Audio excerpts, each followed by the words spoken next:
Kahit pa may bagyo, naging eventful pa rin ang weekend para sa Certified Blooms who went all out sa Grand Beaniverse concert.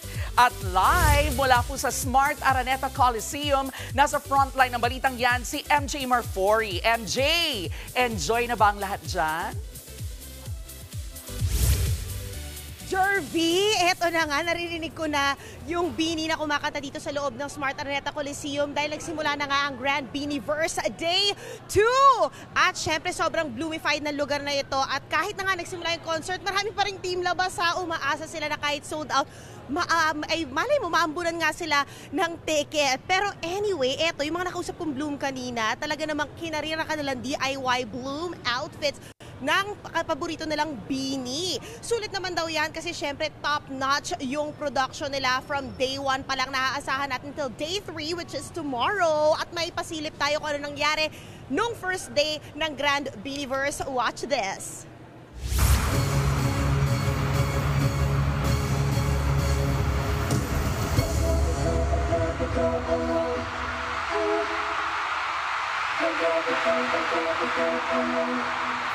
Mula sa kanilang 360 stage at pagsakay sa kanilang sleigh na Hugis A.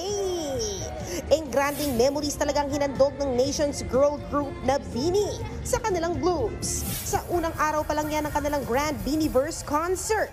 Tinodo na nga na Beanie Maloy, Joanna, Mika, Gwen, Stacy, Aya, Sheena at Colette ang mga production number nila. Nadagdagan pa ang saya ng makisamang drag queens gaya na Venus Deluxe, Eva LeQueen at Precious Paula Nicole, kasamang iba pa.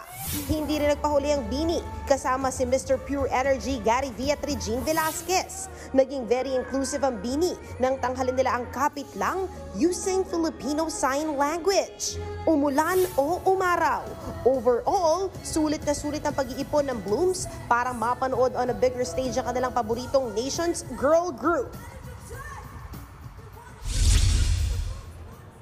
O diba, sobrang bongga day 1 pa lang. Pero balita ko ngayong araw na ito, may mga surprise performances pa rin tayo. Siyempre pa nila confirm kung sino, pero narinig natin parang si Unkabogable Star Vice Ganda raw ang magpo-perform. Titingnan lang natin yan, syempre. Pero kayo nakita ko na nga, kinata na rin nila yung Pantropiko. Talagang napaindak na yung mga tao, kahit yung mga dumadaan dito. Nakakatuwa talaga.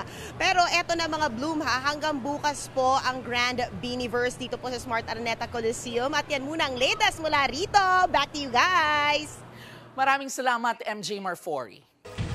Mga kapatid, ito po ang inyong K-Alaman Queen, Kalad Karen. Always remember na ang K-Alaman ay K-Yamanan. Kaya para sa latest showbiz news at dagdag impormasyon, mag-follow at mag-subscribe sa social media pages ng News 5. Okay?